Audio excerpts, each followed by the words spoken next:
That means signed away, given away. We've never given up those rights. That's why we do the treaty rights as treaty people. So with these agreements, back in which first started in 1725, our treaties were not being upheld. So that's why it progressed to 1752 with peace and friendship treaties, because at that time, the Scalping Proclamation was implemented in our government's ledgers here in Toronto, Halifax. My background is in human rights. I actually hold a position at the Nova Scotia Human Rights Commission. And did you know that the Scalping Proclamation in Halifax has never been rescinded? So me as a Mi'kmaq person, I could go there and I could be scalped, and if that person has a good enough lawyer, they most likely would get off. That's terrible. We're pushing for that to be rescinded with the Nova Scotia Human Rights Commission, along with many other very powerful people. So that's one thing we're working on. So I've been invited today, so thank you, ma'am. Thank you for coming in. My pleasure. I apologize we're a little bit late. It's just it's event after event. There's a lot happening right now. Obviously, Monday's coming. That's Truth and Reconciliation or Orange Shirt Day, and you know why we wear an orange shirt, and that is to honor our survivors of residential schools across Turtle Island, North America. So there's lots happening at the Friendship Center right here in Halifax on Monday and Tuesday, because not only do we have Monday to recognize and honor the children, the survivors of the residential school system, which is only 45 minutes away from us. It's not your fault. I always say that you don't know what you don't know. You weren't taught any of this in school. It was hidden from you for a very good reason. The Canadian government and churches did not want you to know what they were doing to our Indigenous children, stealing them forcibly from the communities, putting them in that horrible place in Shubenacadie and all of the residential schools across Canada. So I just want you to be mindful that, you know, Monday, everyone is welcome to the Friendship Center. There's lots happening, there's activities, everything is a gift, everything is free. So when you go and you participate in workshops, it's free. And then the next day, which is very sacred, it's Treaty Day. October 1st is Treaty Day in Toronto. And the reason for that is because that's the day that the treaty will be signed, peace and friendship. There will be 500 salmon dinners at no cost, given out at the Friendship Center on Tuesday. Wonderful. Yeah.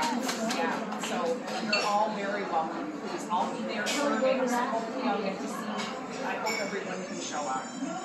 So before we begin, I'm going to open up the session with a smudge and a quick prayer just to really set the tone of love and respect, because we're talking about homelessness. And homelessness is a very big problem, and I really need to thank Anne for all that you're doing with this initiative and all of you. So I just want to give it up to Creator that we're here out of love and respect and care for each other. So I'm going to light the smudge, and if you've never participated in a smudge before, this is our smudge bowl. And we put what we call our medicine in the smudge bowl. So there's 4 medicines. The first medicine we always put in our smudge is tobacco, but it's a ceremonial tobacco. It's not a tobacco that you think of to smoke. It was actually the first medicine that we believe Creator gave to our elders and for knowledge. The second medicine is cedar. It's a protective medicine. Also sweetgrass. Sweetgrass is a women's medicine. That is in this smudge as well. Sweetgrass grows all around Mi'kmaqui in very special places. It's getting to the point where it's a little bit endangered because it has been overpicked, but now we found new places where we don't really talk about where it is, but that's where we harvest our sweetgrass. It's a women's kindness medicine. And then finally we have white buffalo sage. We bring that in from out west because it's the best from the prairies from out west. And so we put all of this medicine in our smudge, and when we smudge, we light our smudge, and we believe that our prayers go up to Creator. The smoke brings our prayers up to Creator. So I'm going to go ahead and I'm going to talk you through the smudge. If you've never experienced it, if you've never smudged before, I'm going to tell you how to smudge and why. some people back there, Angela. Oh, I'm sorry. I didn't know. Oh, I thought this isn't working. Not really.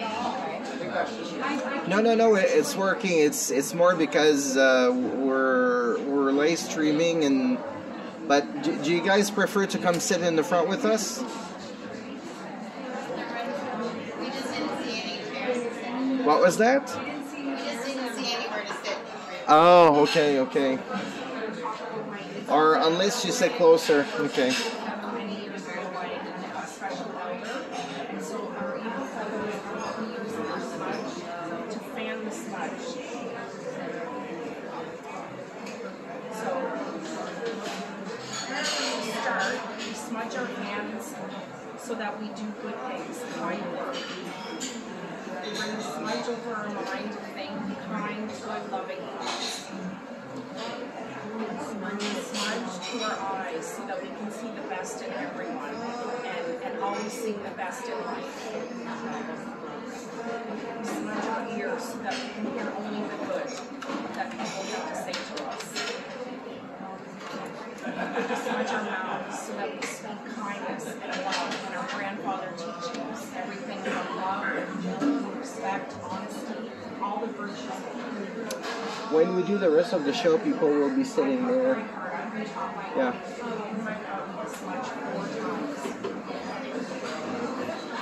that I feel in my neighbor thoughts about and care for other human beings and to be a good human being myself. Then I smudge my body for health and everything toward the harmony its creator wants it to be. Usually it's an elder that would do a smudge in a gathering, but because there's no elder here today, I have been given permission from my elders who work with me a lot to be able to come and do this for you and deliver this education. Coming from the Nova Scotia Human Rights Commission, there are two parts to a complaint at the Human Rights Commission. One in which is it falls under protected characteristics, and that falls under creed. And under creed, spirituality. We as Indigenous people don't believe we are religious, but we are spiritual people. And so smudging is covered under our human rights in Nova Scotia. Yes, so that's a really important thing to know. Culture. Yes, very important. Anyone who would like to come up with a smudge, you're welcome to do that. Or you can just let the smudge finish. I never blow out my smudge, I just let it burn because that's when we know our prayers are being carried out to the Creator. Would anybody like to be smudged? Kelly? Jasmine? Go ahead, Jasmine. So during COVID, scientists realized that when you light white buffalo sage as a medicine in a room, it can kill up to 94% of airborne bacteria. Just a little, did you know? And usually when someone comes in smudge, I will pray for you as you're smudging. I will look at you, I'll just let you do your prayer, your smudge between you and Creator. Yeah, so if you can come around to the and I can walk you through it. So you wash your hands and you sit on the details. Try to take your smudge and you cover your mouth. Lay the limited skin over your eyes to see all of the over your ears to hear good things. And your mouth to speak kindness and love. And then 4 times over your heart. You are. No. And then over one side of your body, you push it down. The other side. And then what you'll do is you're going to turn around. And then I'm going to smudge your head from the top of your head all the way down to your feet. Okay. I'm going to get you to lift your foot. Yep. And I'm going to smudge that foot. Now this one. And that's for you to walk a good path. And then when I'm done, okay, I do this. I say, Insit Nogama, which means all my relations. So, Kelly?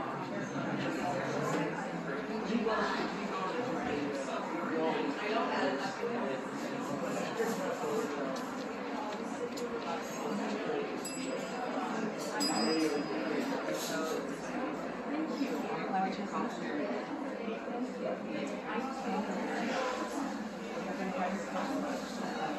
you.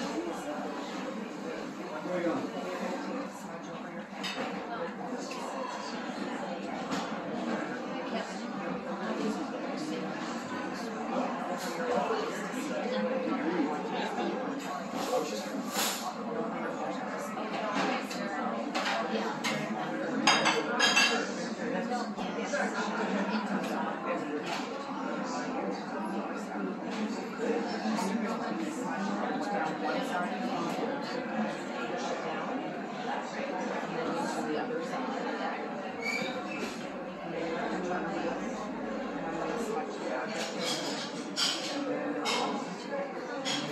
Smudge this side. Okay, and then you're up.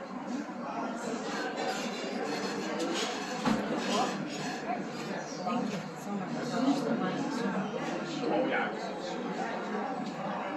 Anybody else? Smudge here if you don't want to. I mean, now you have the smudging teaching. But again, smudging is very spiritual. It is very calming. I know for myself, if I'm feeling a lot of anxiety, I will light my smudge. And it's beautiful to share with people. And right now we're doing a lot of education work with truth and reconciliation. So there was 94 calls to action implemented in 2015. To date, only 13 have been completed and implemented. That shows us as Indigenous people where we kind of sit, but this is what's making the change. It's education, leading with kindness and respect, and just seeing people unlearn and relearn the stereotypes, the biases, and the discriminations. We need to get rid of that so that we can be better humans. I don't know if you've heard this, but with Indigenous people, we always talk about the next 7 generations. That means my children.